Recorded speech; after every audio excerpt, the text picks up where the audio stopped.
शादी के बाद बेटी की मदद कितनी सही। बेटा, ससुराल में सब ठीक है ना? दामाद जी का, तेरे सास ससुर का, सबका व्यवहार कैसा है? नवविवाहित बेटी रिया पहली बार मायके आई तो माँ साधना जी ने पूछा। हाँ माँ, सब ठीक है, बेटी बोली। कोई परेशानी हो तो मुझे बता सकती हो। साधना जी फिर बोली, वो मम्मी, वहाँ पर ऑटोमेटिक गैस चूल्हा नहीं है, वही पुराने फैशन का चूल्हा है। मुझसे वहाँ खाना नहीं बनता। मम्मी जी से बोला था, वो बोली जल्दी दूसरा मंगा देंगी, पर तब तक परेशानी झेलनी होगी। रिया मुंह बनाते हुए बोली। साधना जी उस वक्त चुप रही, पर शाम को जब बेटी ससुराल वापस जाने लगी तो मेरी बेटी छोटी सी चीज के लिए परेशानी क्यों झेले? गैस चूल्हा रिया के हाथ में देते हुए साधना जी बोली और बेटी को गले लगा लिया। रिया भी खुशी खुशी वापस चली गई। ससुराल में सास के पूछने पर उसने कहा, मेरी मम्मी ने मेरी सुविधा के लिए दिलाया है। तो सास चुप हो गई। कुछ दिन बाद रिया अपने मायके कुछ दिन रहने आई। बेटा, गैस चूल्हा सही काम कर रहा है ना? अब तो कोई परेशानी नहीं? साधना जी ने चाय नाश्ते के बाद बेटी से पूछा। हाँ मम्मी, ठीक है, पर वहाँ माइक्रोवेव नहीं है जो खाना झटपट गर्म हो जाए। बार बार गर्मी में गैस के आगे खड़े होकर ही सब काम करने पड़ते हैं। रिया बोली, बेटा, इस माइक्रोवेव को भी गाड़ी में रखवा लो। रिया जिस दिन वापस जा रही थी उस दिन साधना जी बाहर से आईं और ऑटो रिक्शा से माइक्रोवेव उतरवाते हुए बोली, पर मम्मी, ये आपने क्यों खरीदा?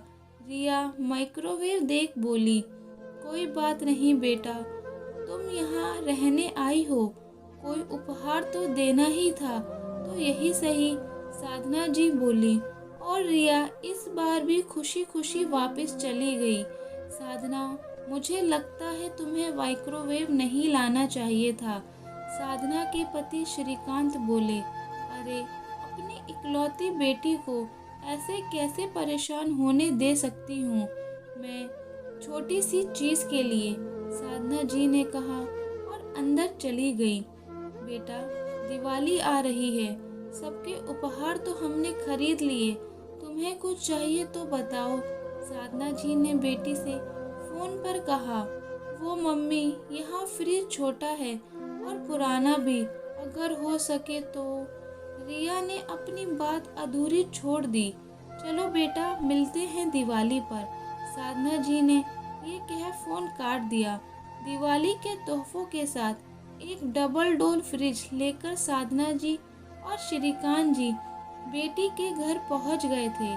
ऐसे ही वक्त गुजरता गया और रिया अपने घर में कुछ न कुछ चीज की कमी का रोना रोती और साधना जी तुरंत वो चीज उपलब्ध करवा देती। श्रीकांत जी पत्नी को बहुत समझाते, पर वो बेटी के मामले में उनकी एक ना सुनती। आज रिया की शादी की दूसरी सालगिरह है। साधना जी और श्रीकांत जी बेटी के ससुराल जाने की तैयारी कर ही रहे थे कि रिया वहां आ गई। मम्मी पापा पुलकित, रिया के पति को एक गाड़ी खरीदनी है जो 10 लाख की है। उसके पास 5 लाख तो है। क्या 5 लाख आप दे सकते हैं? हम जल्द ही पैसा लौटा देंगे, रिया बोली। पर बेटा, गाड़ी तो हमने दी थी तुम्हारी शादी में, फिर अब दूसरी क्यों? श्रीकांत जी बोले, पापा, वो तो सस्ती वाली है, पुलकित को लेटेस्ट मॉडल लेना है।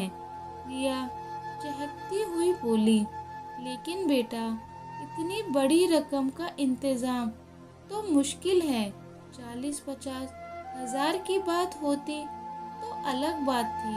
अब तुम्हारे पापा भी रिटायर हो गए हैं, साधना जी बोली। रिया नाराज हो घर से चली गई। उसे लगा उसके मम्मी पापा पैसा देना नहीं चाह रहे। पापा को रिटायरमेंट का पैसा तो मिला होगा, जबकि वो नहीं जानती थी रिटायरमेंट के पैसे उसकी शादी के कर्ज में चले गए हैं। रिया बेटा, तुम वापस क्यों आ गई हो? सब ठीक तो है? 2 दिन बाद बेटी को दरवाजे पे देख साधना भी चौंक पड़ी। वो मम्मी पुलकित नाराज हैं, बोलते हैं गाड़ी में तुम भी तो घूमोगी। आधे पैसे का जुगाड़ मैंने कर लिया, आधा तुम नहीं ला सकती क्या अपने माँ बाप से? वैसे तो वो तुम्हारी सहूलियत को हर चीज देते थे, आज मैंने बोला तो नखरे दिखा रहे हैं। अपने घर जाओ और पैसे लेकर लौटना। रिया ने रोते हुए सारी बात बताई। बेटा, ये तो दामाद जी ने बहुत गलत किया। 10-20 हजार की चीज और 5 लाख रुपए में जमीन आसमान का अंतर है। साधना जी तनिक रोष में बोली, पर मम्मी वो बाद में लौटा देंगे ना, आप प्लीज अभी दे दो पैसा। रिया बोली, बेटा पैसा है कहाँ, अब सब तो तुम्हारी शादी के कर्ज चुकाने में खत्म हो गया। हम खुद अपना गुजारा पेंशन से कर रहे हैं। मैं अभी दामाद जी से बात करता हूँ इस बारे में। श्रीकांत जी वहाँ आकर बोले और दामाद को फोन लगाया, पर उसने उठाया नहीं। कई बार कोशिश करने पर भी फोन नहीं उठा। पापा वो नाराज हैं, अगर पैसे नहीं मिले तो वो मुझे घर में नहीं घुसने देंगे। रिया रोते हुए बोली। साधना जी और श्रीकांत जी ने बेटी को दिलासा दिया और शाम को बेटी को लेकर उसके ससुराल पहुँचे, पर वहाँ ताला था। रिया की सास तो बेटे के पास गांव गई हुई थी और पुलकित ऑफिस के काम से दूसरे शहर गया था। घर वापस आकर रिया अपने कमरे में जाकर रोने लगी, क्योंकि पुलकित ने उसे शहर से बाहर जाने का नहीं बताया था और अब वो फोन भी नहीं उठा रहा था। काफी दिन बीत गए और पुलकित ने उसे फोन नहीं किया। उसे ऐसा लग रहा था कि वो अकेली है, उसका कोई नहीं है, क्योंकि पति ने पैसों के लिए उसकी सुध नहीं ली और उसे लगता था माँ बाप पैसा देना नहीं चाहते। साधना, ये सब तुम्हारा किया धरा है। मैं तुम्हें पहले ही कहता था, यूँ हर बार बेटी की मदद करना ठीक नहीं। तुम्हारे बार बार बेटी की ज़रूरत का सामान देने से बेटी और दामाद जी को ये लगने लगा है कि हम कैसे भी करके उन्हें पैसे देंगे ही। आज जो तुम्हारी बेटी यूँ घर बैठी है, उसमें गलती तुम्हारी ही है। क्या हो जाता अगर वो साधारण चूल्हा इस्तेमाल करती, छोटा फ्रिज इस्तेमाल करती या बाकी चीज़ें ना इस्तेमाल करती। श्रीकांत जी पत्नी से गुस्से में बोले। सही कहा आपने, मुझे लगा था मैं अपनी इकलौती बेटी की मदद कर रही हूँ, पर नहीं जानती थी मैं तो उसे पंगु बना रही हूँ। बहुत बड़ी गलती हो गई मुझसे, पर अब इसे किसी तरह सुधारिए। साधना जी दुखी हो बोली। चलते हैं कल समदन जी के पास, मुझे यकीन है वो पुलकित को ज़रूर समझाएंगी। श्रीकांत जी बोले। अगले दिन सुबह ही वो रिया को लेकर पुलकित के भाई के घर चले गए। वहाँ रिया की सास से बात हुई। उन्हें नहीं पता था रिया को पुलकित ने मायके भेज दिया है। हालांकि उन्होंने भी साधना जी और श्रीकांत जी से कहा कि आज जो हुआ उसमें कहीं ना कहीं वो दोनों जिम्मेदार हैं। बेटी की शादी की है तो उसे थोड़ा खुद भी संघर्ष करने दीजिए।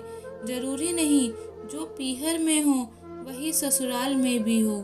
फिर उन्होंने तुरंत पुलकित को फोन करके आने को कहा।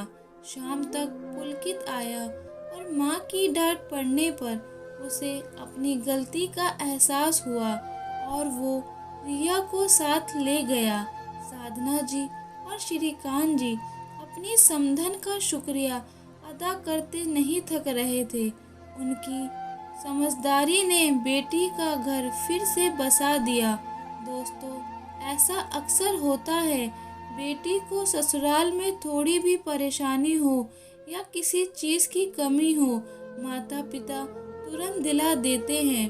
ज़रूरत बाद में आदत बन जाती है और बेटी दामाद अनावश्यक मांगे करने लगते हैं, जिनको पूरा ना करने की दशा में बेटी को परेशानी भी झेलनी पड़ जाती है या रिश्तों में खटास आ जाती है। बेटी को उपहार देना गलत नहीं, पर हर बार उसकी छोटी छोटी ज़रूरतें पूरा करना बच्चों को पंगु बना देता है और उन्हें सहारे की आदत पड़ जाती है। आपने बेटी की शादी की है, अब उसका सुख दुख में साथ दीजिए, पर कुछ परेशानियों का सामना खुद भी करने दीजिए।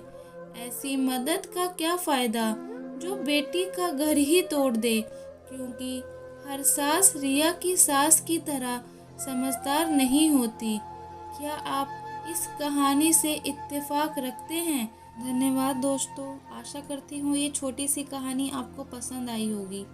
कमेंट में हमें ज़रूर बताइएगा और चैनल को लाइक, शेयर और सब्सक्राइब करना ना भूलें।